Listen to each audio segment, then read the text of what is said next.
So the idea of education being my way out, I really tried really hard to get good grades because I figured that that was probably my way out. So I applied for colleges and, I really thought that I had a big chance. And the prospect of money came up and who's going to pay for what. And, I couldn't go out of state and I wouldn't have any support. So I got an exception to Duquesne University. I was like, well, this is going to have to do. It'll at least get me out of the house. That was a pretty good school back then, too. Right? It was great school. It was absolute great school. But there were stipulations. So even though I had graduated high school and went off to college now, I still was required to be home on the weekends. I still was supposed to be accessible even in school. So, it was a lot of manipulation and fear that was surrounding. And I wasn't 100% independent at 18 years old. So,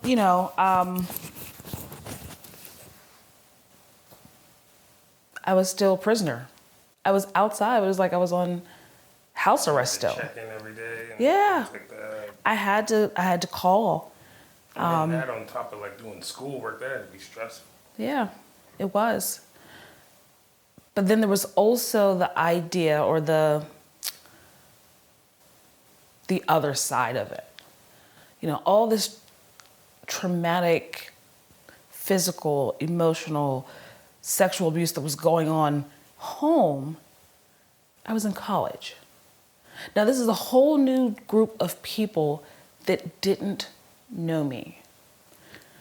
And I could kind of be whoever I wanted to be. And, I really battled with accepting me. So I definitely put myself in a lot of compromising positions and lived pretty recklessly when I was in college. But then on Friday afternoon, I was subjected to more foolishness and damage. So now it's a double-edged sword because not only am I damaging myself, I'm also continuing to be damaged from a parent. I was supposed to be my parent. It was rough. It was rough. I just wanted someone to see me and hear me and, want to save me. In hindsight, I know now that I was looking for someone to save me. And I never found anyone to save me because, I wasn't, It was hard to talk about, so you didn't really want to bring anyone else into it. I didn't want to talk about it. Why would I ever talk to anybody about that? That's horrible. People would look at me differently. People would judge me. I'm already, to me, I was already tarnished goods. So, nobody wants to hear that. So you become whoever other people want you to be. You're not ever really yourself. So go through college like that for a while, and it came to a time when I was paying everything by myself. I was working 2, 3 jobs plus school, and then still Having to endure that. That sounds like a nightmare. it was. I was still getting raped on the regular. So I figured it was time for me to get my own place. I needed more out. I needed more out. So I remember going to my mom and I told her I was ready to move out. And she honestly was devastated. You know, she didn't want me to move out. But I literally knew I had to get out. I had to do something. I had to completely, or what I thought was completely detach, and have my own space. So my mom didn't want me to move. And amazingly, her husband was okay with me moving. He was the one that came with me to look for an apartment. Lo and behold, he still wanted to be in my space. Now, this is my out. This is my out. And I'm like, I'm getting out. I won't have to be in anyone's space. I'll have my place. I won't tempt. That was my thought process. I won't tempt if I'm not there. So maybe that's what's going to work. It still didn't. It still didn't. So I had this apartment in Squirrel Hill, and I loved it. It was perfect for me. You know, I was still young. It was your first place too. It was my first place. Oh, it was awesome. And in Squirrel Hill, I loved it. That's pretty good. It was great. What? I started dating this guy. He was great. I had a really big crush on this guy. There was something very nurturing and caring and honest and upright about him that I saw and I was attracted to. And once again, looking back, I was like, my soul said, he's the one that's going to save you. So I have this great apartment. I have a pretty good job. And I have this boyfriend. Everything is kind of looking normal. So it's kind of what you wanted. You found Yeah. I think it was a lot of also playing pretend. Because even though things looked like they were going really good, I was hurt. I was damaged. I was not okay. You know, my sister would come to, she was pregnant at the time. I was living in this apartment. And she came to the house and she was pregnant with my niece. And she said, oh, it's so hot outside. I'm going to go get something to drink. And I said, no. Don't drink anything in the refrigerator. Everything has alcohol in it. Literally every container of juice or Kool-Aid, everything had liquor in it in my refrigerator. I was masking. I was pretending to be somebody that wasn't as hurt as I was. So one evening, my boyfriend and I go out on a date. It was great. We had a really, really nice time. But like I said before, when you have fought and have been abused for as long as I was abused, You get your spider senses, your spidey tingles go off when something just isn't right. Now, even though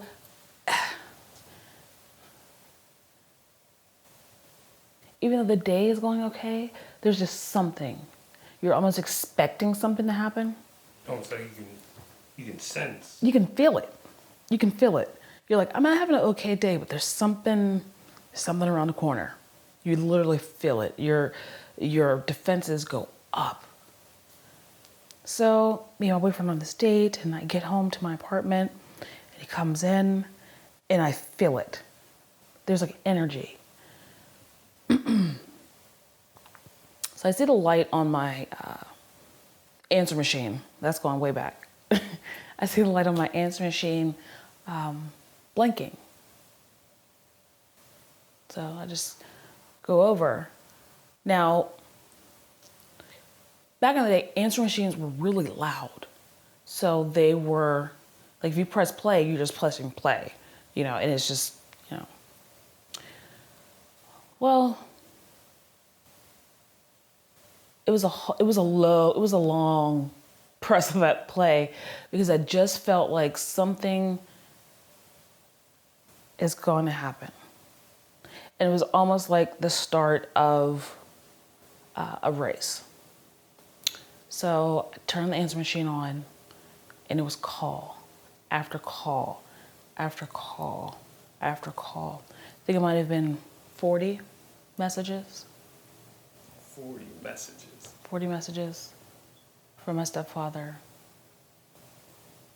questioning where I was. Where are you? Why are you not answering your phone?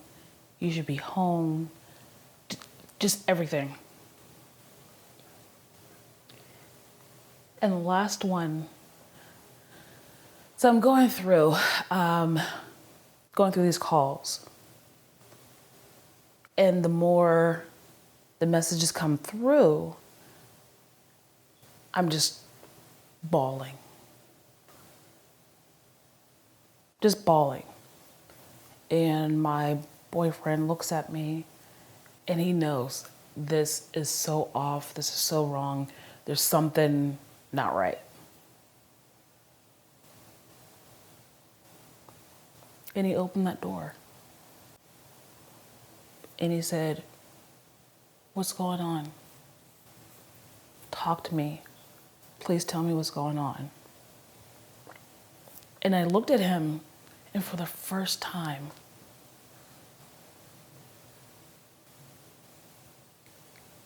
I let it all out. I talked about everything to this man. And it's the first time you told anyone the complete story. Anyone. And I never felt judged.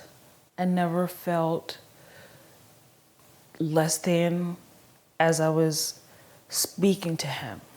Like I felt that way, but when I was saying all the horrible things, I felt like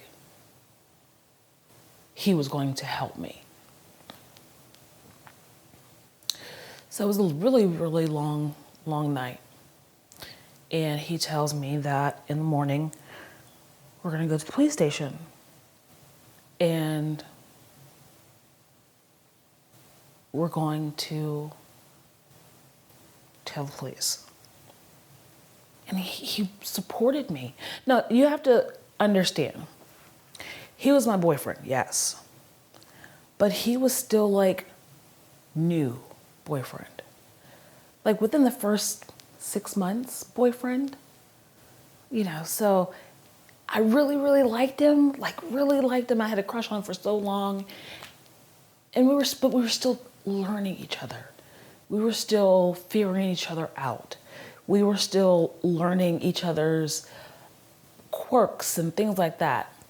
And here I am unloading all of this stuff on him.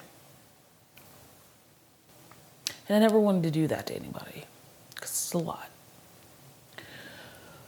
But he was accepting it. He was accepting of it. He knew he was the one that was going to be able to help. So he did. He absolutely did. Thank you. So we get up next morning, and I get up, and it literally wasn't even like I'm already out of bed, and you know, it was startling. It was this loud bang on the door. Bang, bang, bang, bang, bang, bang, bang. Banging on the door, banging on my front window. It was, I knew that day I was gonna die. That was the day I was gonna die. I knew that moment when I heard that first bang, that was my last day. So I can hear my stepfather going around the apartment from the outside. And he's banging on windows and doors. Now, my boyfriend has heard everything the night before that I went through. And the very intelligent and meticulous person he knew that he had to make a stand. So I freak out. I'm in full panic attack. I'm in full, he's going to kill me. He's going to kill everyone. He said he was going to do it. He's coming. This is the day. And I run to my closet, and I get in my closet, and I remember sitting on the floor, and I have this curtain rod, it has like a pointy end on it. I'm sitting in my closet with this curtain rod, and I swear that if he opened that door, I was going to shove that curtain rod through his chest. Because he actually told you at some point that he was going to kill you. Absolutely. He told me he was going to kill me so many times that I knew for sure, for certain, that that was going to happen. He had told it to me for so long that I almost didn't care anymore. It would be easier for him to just kill me than for me to continue to live through that. So my boyfriend opens the door, and my stepfather is livid. I could hear him through the door. And my boyfriend opens the closet door, and he tells me to come out. And he stood in front of me the entire time. And he was telling my stepfather, you know me, I run this business. You see me, I'm okay. You don't have to worry about her. I have her.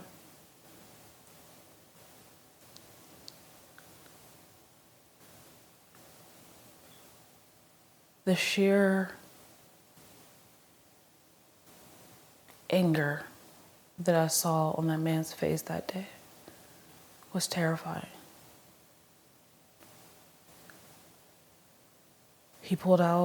My stepfather pulled out a gun. And it was loaded. It was ready. And he looked at me and he said, either you tell him to leave or I'm going to blow him away.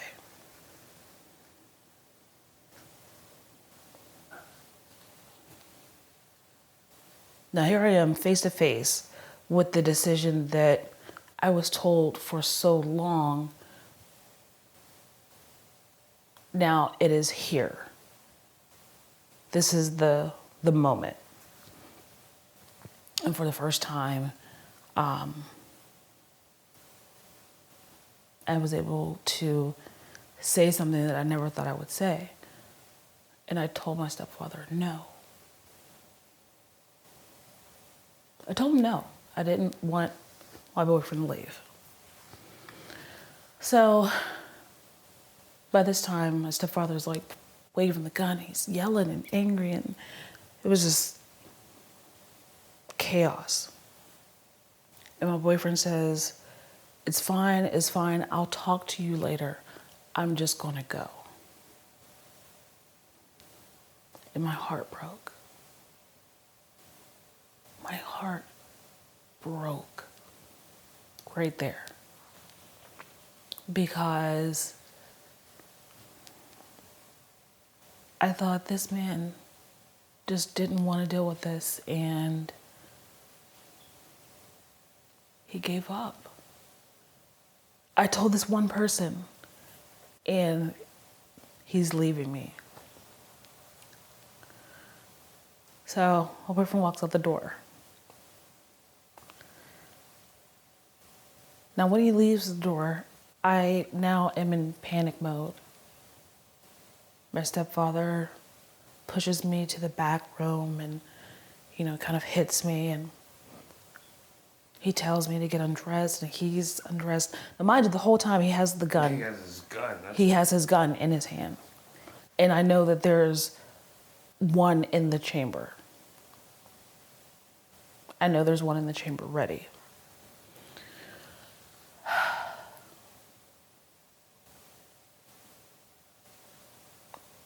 I knew the day I was gonna die. That was my last moment. And literally it was like a flash. Within all that, between my boyfriend leaving and me getting pushed to the back room, and he has the gun to my head and I'm back there, it might have been 5 minutes, maybe, all of that. Seemed longer, but it definitely might have been 5, not more than 10 minutes. Because when you're going through it, it feels like a lifetime. Yeah. It definitely was a full-blown 3-hour experience, but I know that it was between 5 to 10 minutes. I hear a knock on the door that's in my bedroom. And I look over and I see a shadow in the window. And I hear a knock on the door again. Pittsburgh police. Open the door.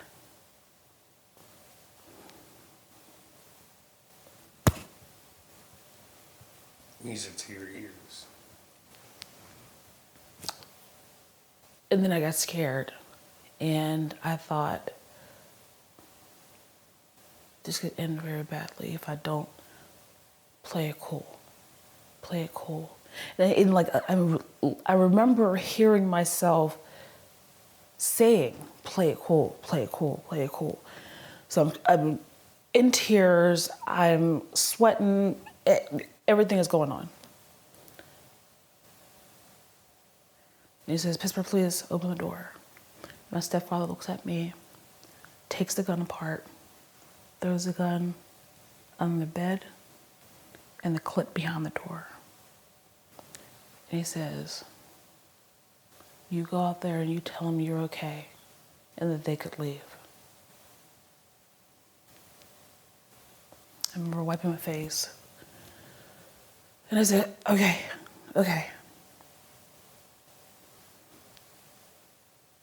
And I walk out to my front door. There's like a little foyer. And then the outer door. So I open my apartment door. And literally, usually it's maybe 5 steps to like the outer door. But it seemed like I did 1 step. And when I went for the door to the outer door, the police were opening it. And I remember just running out and saying, he has a gun. And running down these steps.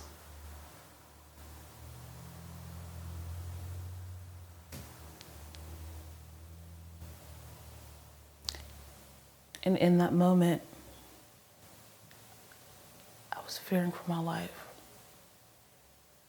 but I saw him. I saw my boyfriend standing there.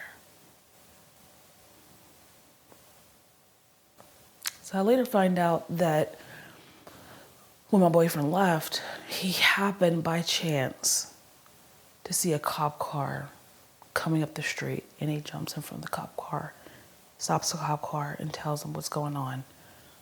And they send people out that quick. He saved my life. I was supposed to die that day. I was not supposed to be here. And he saved my life. So the hero you thought he was, he ended up being. He was. I felt it. You know, and I will forever be grateful to him.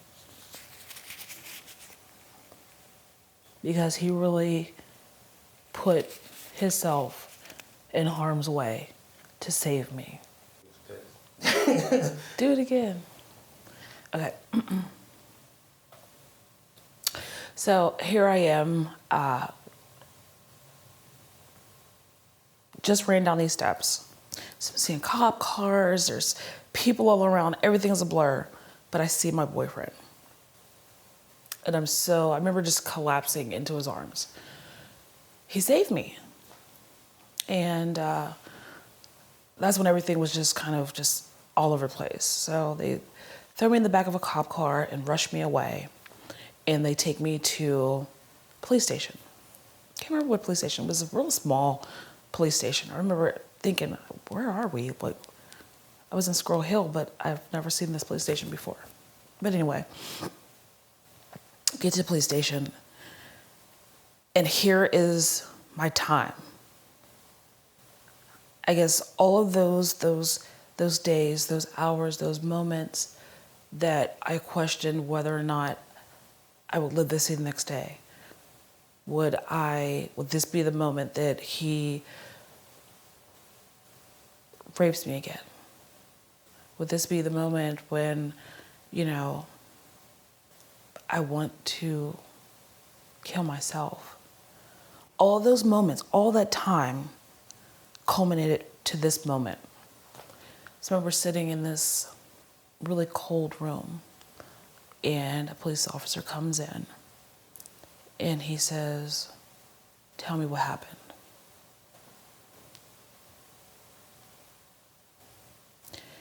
And I started to talk, and weirdly,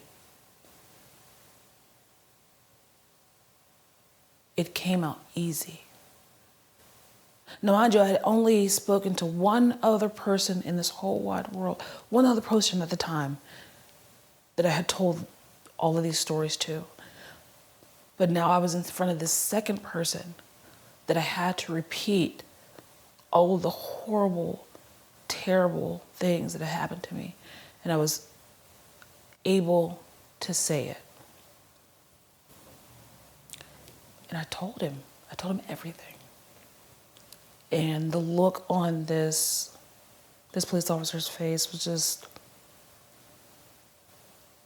sadness. And that sadness then turned into this disgust.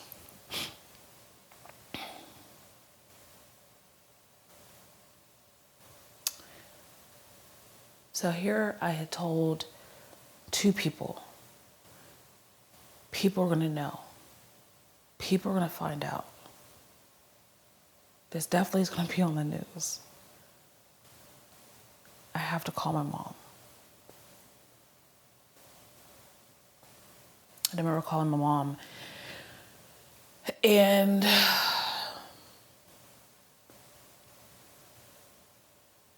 the hardest thing in the world was telling my mom.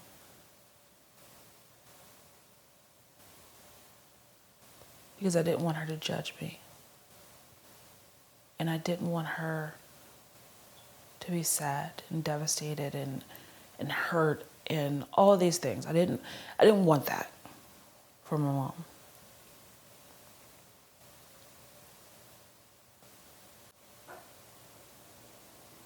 And things changed. So now here I am with this boyfriend who were still pretty new.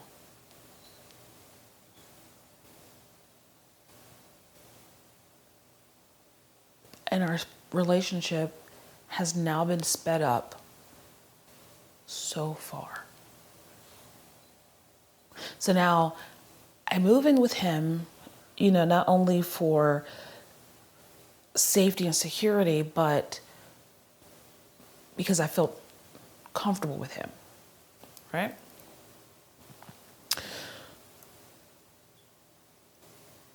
So it's just a lot of things going on. Everything was a blur. And now I know that everybody knows. It's on the news. My stepfather so they whisked me away in a cop car. And back at my apartment, the police officers went to arrest him, and there was a scuffle, and my stepfather had jumped over this railing onto this awning to the street. Now he's So he handcuffed. tried to, break out of this apartment. Yeah. How many police had to be there? From what I remember seeing before they whisked me away, there was at least a dozen or more police officers there. So this man truly was crazy. Crazy. So my stepfather was also really charismatic. So there was a lot of people that knew of him. He was a jitney driver at a grocery store, and people knew him. And here I am, somebody that kind of flew under the radar, and people saw me but didn't say very much and all that stuff. Now here I am, blowing the lid off of all of that, because there were people that really trusted him and were around him and allowed him to be around their kids and all this stuff. And here I was telling my truth, and I felt like I was going to be judged now. It was everyone else against me. I was by myself, and that was pretty lonely. It was real lonely. What's wrong? So when you called your mother, what happened then? So when I called my mother, I think, from what I understand, she had went to my apartment. She walked from Garfield to Squirrel Hill to my apartment to, come get me. And then she had called family members, and there was a lot of stuff going on. Now, mind you, while all of this is going on,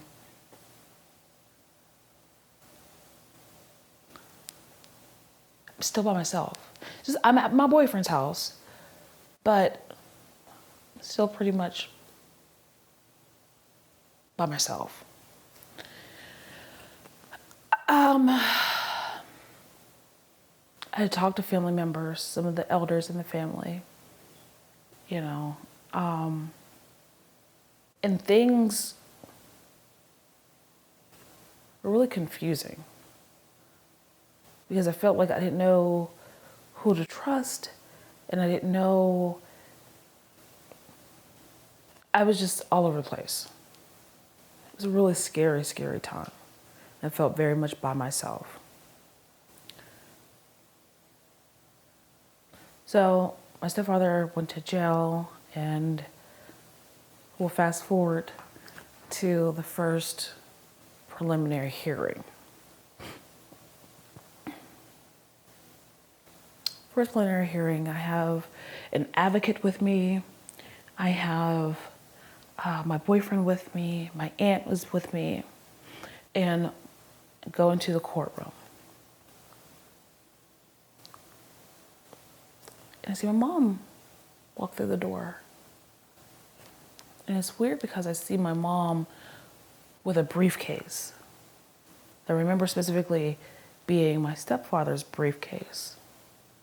And my mother walks down the aisle and sits on his side of the courtroom. And I remember looking over and like trying to catch her attention, like, I'm right here. Why are you not over here with me? So now, my boyfriend, police officers, my mother, my family, and now a courtroom full of people are hearing the things that he did to me. I'm exposed. I'm raw. Any vulnerability I could ever have was literally open to everyone.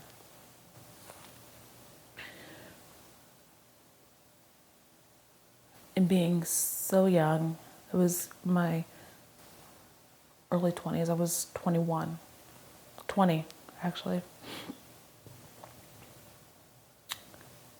It's a lot.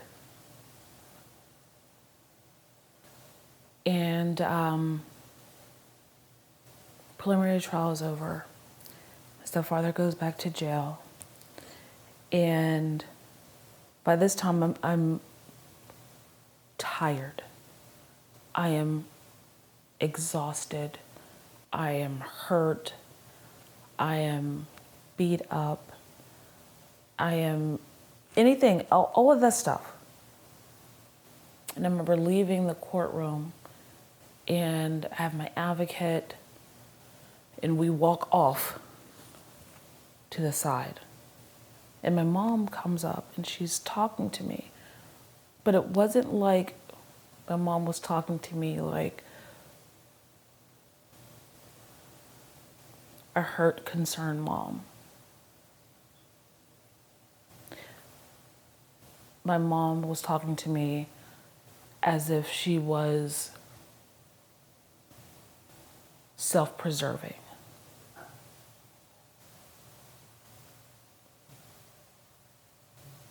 And that hurt even more.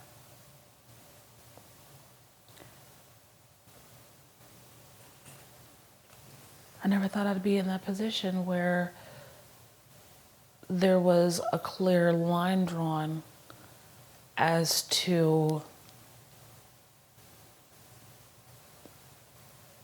whose side she was going to take. And I don't blame my mother. I don't blame my mother because I feel like my mother came from a generation that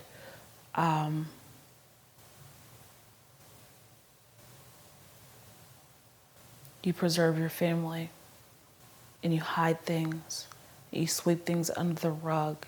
We just don't talk about that. And, you know, that was a generation that she grew up in. You know, and I can't fault her for that because she thought that she was doing what she needed to do.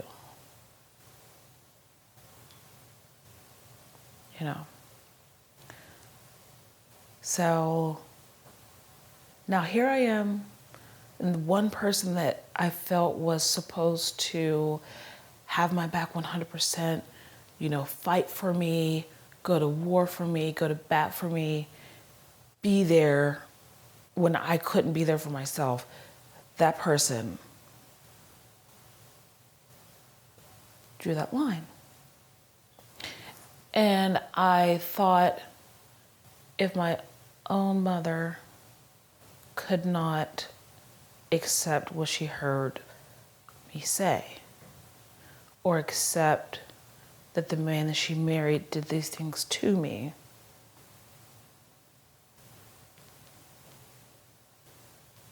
nobody else in my family could. If she couldn't, why would anybody else? So then that started my year-long hiding. I hid because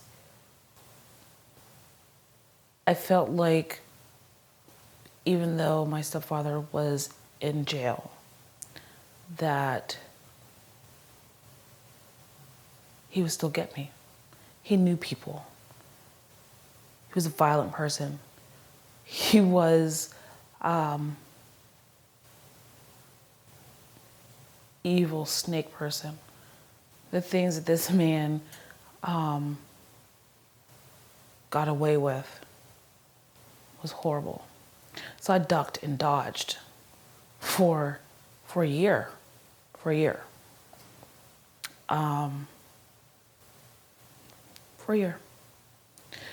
So in that year, it was probably 9 months. My stepfather gets bailed out. Bailed out. Now, we were not rich people in any sort of the way. I can guarantee there were no savings. There was nothing that was of value enough to sell anything for bail that my mother had. But he got out. So somebody bailed him out. And this was 9 months in.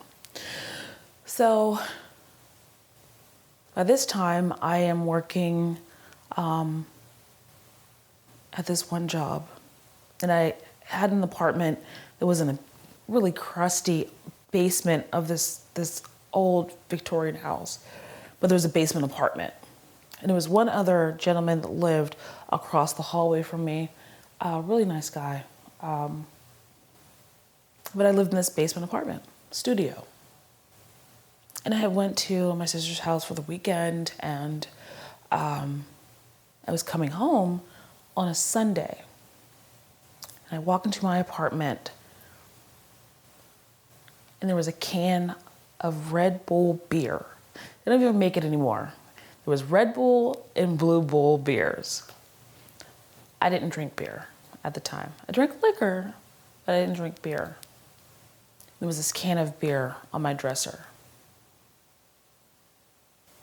And I remember calling out to her and saying, "There's a can of beer on my dresser."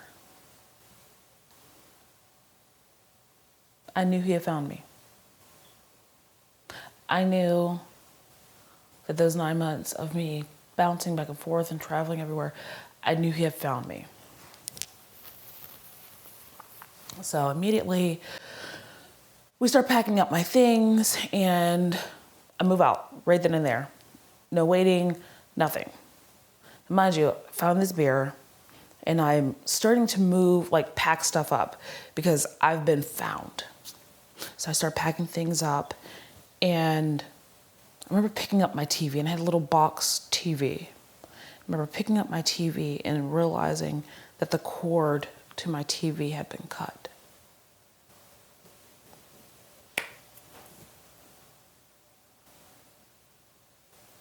So now once again, I am face to face with my mortality.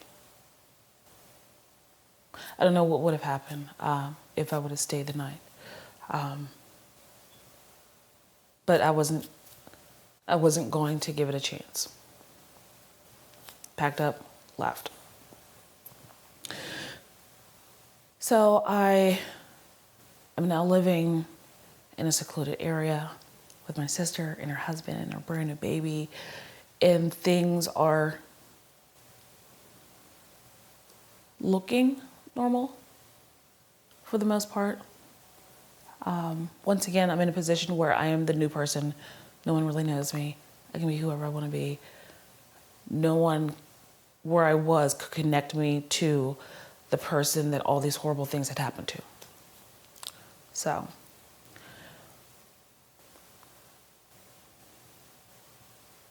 I think it was probably a year to the week of the preliminary hearing, I get a phone call. I remember my brother-in-law was standing at the top of the steps, and he had answered, no, excuse me. I was at the top of the steps, and my brother-in-law was in the living room, and he had answered the phone. And he came to the bottom of the steps, and I looked down, and I came out of my room and I looked down, and he had this look on his face of I'm sorry. And if anybody knows, you know that look of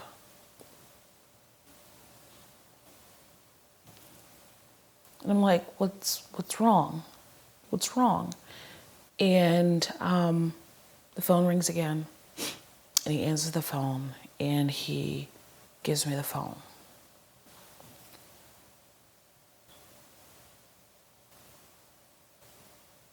And that's how I found out that my stepfather had murdered both my mother and my brother.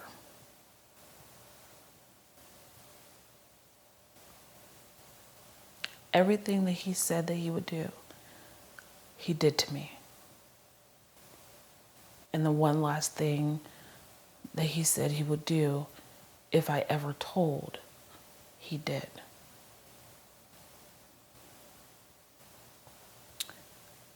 I remember listening to that phone call, and I initially hung up. I don't know if I thought that if I hung up, what was said to me wasn't real.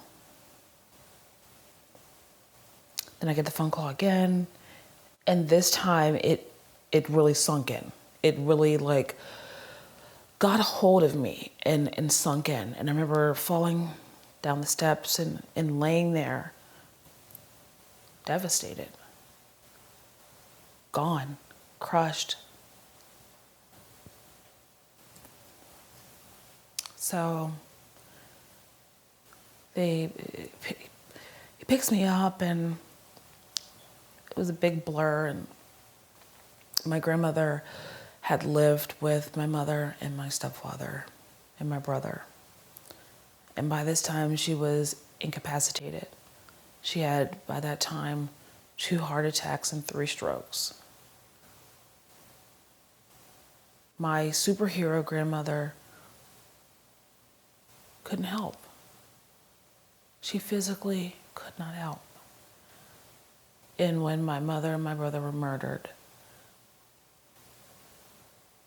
my grandmother had to be rescued from this house that he had caught on fire.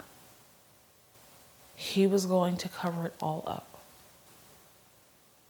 He's going to cover it all up.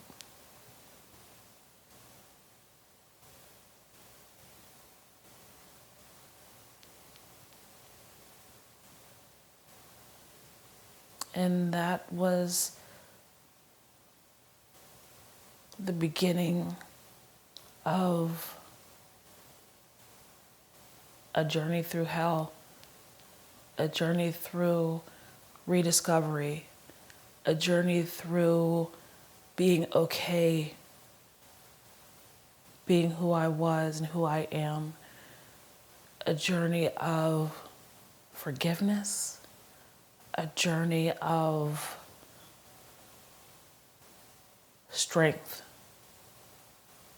a journey of realizing that I didn't have to be a victim.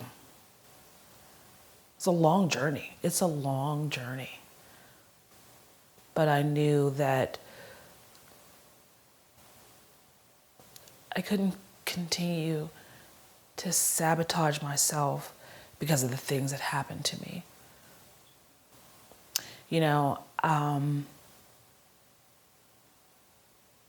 Took a long time to realize that I'm worthy and that I am imperfectly me.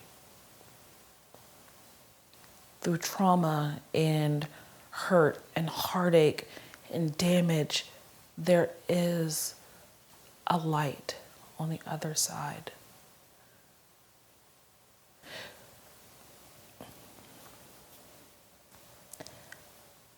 I tell my story because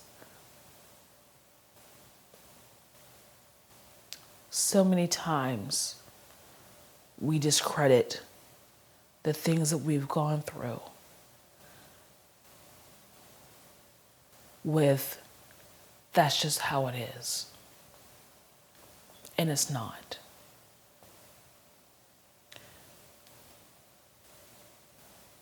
Finally being able to speak my truth and stand in my truth is healing. It's not easy. It's not clean. You go through a lot of stuff and terrible situations.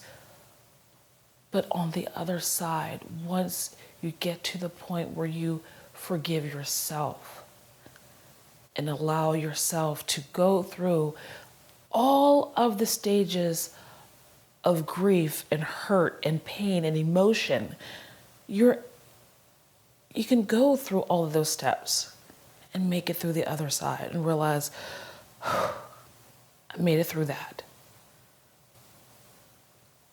And then you're on to the next thing to get through. It can be done. It's okay to talk about it. It's okay to speak your truth. And it's okay to come out on the other side and be grateful for the things that you have now. Speak to us a little bit about that. What we got now? Wow. I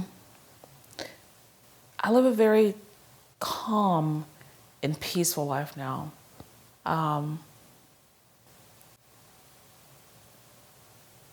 You realize after years of self-sabotage and putting yourself in predicaments that are harmful and having harmful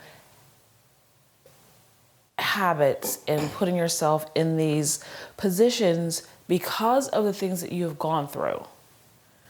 Once you've gone through all of those things, you get to a point where you are tired of being in chaos. So now I make it a point to not involve myself in chaos. It's okay to say no firmly and be done with the conversation. I have no problem with telling somebody, no, that doesn't work for me. Or no, this is a boundary. A lot of times people feel that they're not comfortable enough to set a boundary, but boundaries are so important. They're so important. Because if you do not have a boundary, you'll just allow things to go on that you don't want to go on.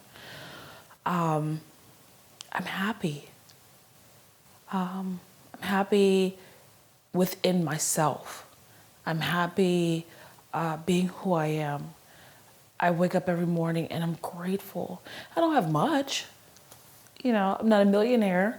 You know, I work every day, but I'm grateful for it. Because all of those things could have been taken away so easily, and we're right there at the cusp. And I'm grateful to be here. And my family's story deserves to be told. Because I feel like someone can learn or get something out of hearing my story. Maybe somebody just needs that little extra encouragement to maybe say something. Maybe somebody will have the courage to put their foot down. Maybe someone will have the courage to talk about the trauma